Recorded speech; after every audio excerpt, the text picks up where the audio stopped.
नमस्कार दोस्तों, मैं डॉक्टर अरूप मेरे यूट्यूब चैनल डॉक्टर अरूप हेल्थ फ्रेंड में आप सभी का हार्दिक स्वागत करता हूं। वैसे तो आपने काफ़ी बीमारियों के बारे में, उसकी प्रकृति के बारे में सुना होगा। जब भी आप डॉक्टर के पास जाते हैं, डॉक्टर आपको बताते हैं या तो आपको वायरल इन्फेक्शंस हो गया है या कोई बैक्टीरिया से इन्फेक्शन हुआ है या कई बार एलर्जिक डिजीज़ेस या कई बार फंगल आदि डिजीज़ेस का सामना आपको करना पड़ता है। लेकिन बीमारियों की एक और प्रकृति होती है जिसे हम ऑटो इम्यून डिजीज़ेस के नाम से जानते हैं। आखिर ऑटो इम्यून डिजीज़ेस का मतलब क्या है? ऑटो इम्यून डिजीज़ेस में क्या क्या कॉमन डिजीज़ेस हैं, इसके कॉमन लक्षण क्या हैं, इसके बारे में आज इस वीडियो में बहुत सारी इंपॉर्टेंट इन्फॉर्मेशन शेयर करूंगा। इससे पहले कि ये वीडियो स्टार्ट करूं, अगर आपने मेरे चैनल अभी तक सब्सक्राइब नहीं किया तो सबसे पहले मेरे चैनल डॉक्टर अरूप हेल्थ फ्रेंड को सब्सक्राइब कर ले। वीडियो को संपूर्ण देखें, अच्छा लगे तो लाइक एंड शेयर जरूर करें। आपके सवाल और सुझाव को कमेंट बॉक्स पर जरूर लिख करके भेजिए। सबसे पहले ये समझने की आवश्यकता है कि ऑटो इम्यून डिजीज़ किसे कहते हैं। ये एक ऐसा कंडीशन है जिसमें हमारा खुद का इम्यून सिस्टम हमारे शरीर के खिलाफ काम करता है। सबसे पहले ये भी समझने की आवश्यकता है कि इम्यून सिस्टम होता क्या है। हमारा इम्यून सिस्टम एक ऐसे हमारे शरीर में बैरियर का काम करता है, दीवार का काम करता है या फाइटिंग फोर्स का काम करता है, जो बाहरी बैक्टीरिया या बाहरी वायरस के खिलाफ एक आंतरिक प्रोटेक्शन देता है, उससे लड़ता है और लड़ करके हमें बीमारियों से बचाता है और बीमारियां जल्दी ठीक होती है। लेकिन कई बार हमारे खुद की इम्यूनिटी ही हमारे लिए दिक्कत का कारण बन जाती है। कई बार हमारा खुद का इम्यून सिस्टम बाय मिस्टेक हमारे शरीर के हेल्दी सेल्स को अटैक करने लगता है। हमारा खुद का ही इम्यून सिस्टम हमारे शरीर के खिलाफ एंटीबॉडीज़ बनाने लगता है और उस एंटीबॉडीज़ के हमारे सेल्स को अटैक करने की वजह से हम बीमार ग्रसित होते हैं। कई ऑटो इम्यून डिजीज़ेस तो ऐसे होते हैं जो सिर्फ एक अंगों तक सीमित रहते हैं, जैसे टाइप 1 डायबिटीज़ मेलिटस। ये एक ऑटो इम्यून डिजीज़ेस है जिसमें सिर्फ पैनक्रियास में उसका प्रभाव पड़ता है। लेकिन कई डिजीज़ेस हैं जैसे ल्यूपस, जिसे सिस्टेमिक ल्यूपस एरिथेमेटस कहा जाता है।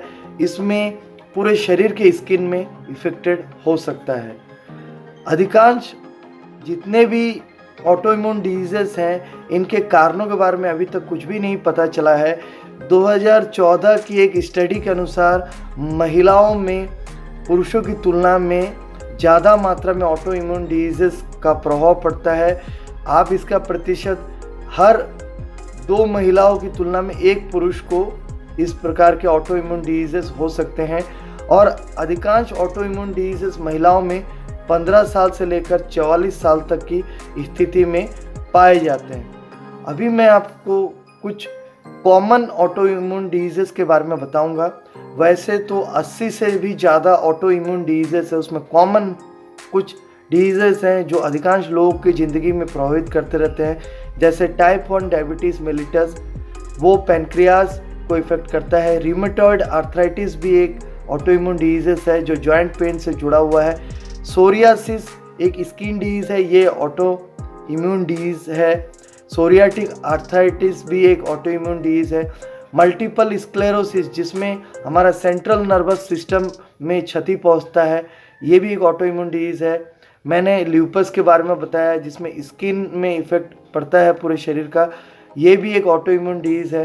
IBD इन्फ्लेमेटरी बाउल डिजीज़, इसके आप क्रॉन्स डिजीज़ हो, अल्सरेटिव कोलाइटिस हो, ये भी ऑटो इम्यून डिजीज़ में आता है। एडिशंस डिजीज़, जिसमें एड्रिनल ग्लैंड में प्रॉब्लम आता है, ये भी एक ऑटो इम्यून डिजीज़ है। ग्रेव्स डिजीज़, आपको मालूम है थायराइड ग्लैंड की विकृति की वजह से ये प्रॉब्लम होता है। श्रोजन सिंड्रोम, जिसमें हमारे ग्लैंड्स और आइज या माउथ के ऊपर इफेक्ट पड़ता है, ये भी एक ऑटो इम्यून डिजीज़ है। हाशिमोटोस थायराइडाइटिस, ये थायराइड से जुड़ा हुआ एक ऑटो इम्यून डिजीज़ है। माइस्थेनिया ग्रेविस, जो मसल्स से जुड़ा हुआ एक ऑटो इम्यून डिजीज़ है। इसके साथ साथ ऑटो इम्यून वास्कुलाइटिस, जिसमें हमारे ब्लड वेसल्स इफेक्टेड होते हैं, ये भी ऑटो इम्यून डिजीज़ है। इसके साथ साथ सेलिएक डिजीज़ आपने सुना होगा, ग्लूटेन की एलर्जी हो जाता है, तो ये भी एक ऑटो इम्यून डिजीज़ है।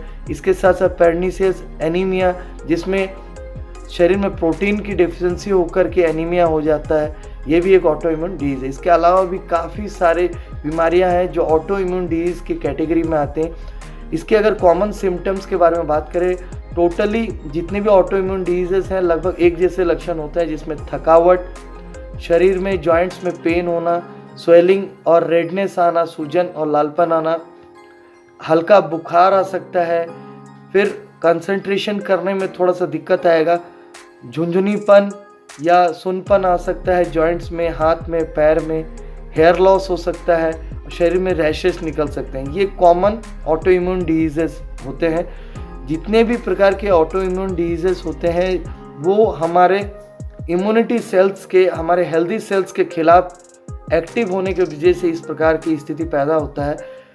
जिसको भी इस प्रकार के ऑटो इम्यून डिजीज़ हैं, अपने डॉक्टर के कंसल्टेशन के अनुसार जो भी दवाई और जो भी टेस्ट प्रिस्क्राइब किया जाता है उसको प्रॉपरली फॉलोअप कीजिए। काफ़ी बार ये सब बीमारी लाइफ लॉन्ग चलता रहता है।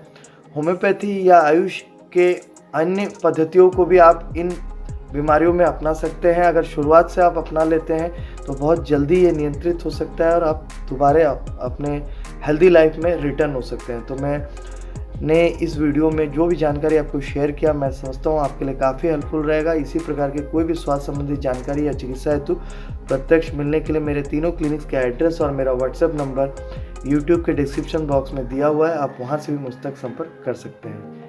धन्यवाद, नमस्कार, जय हिंद।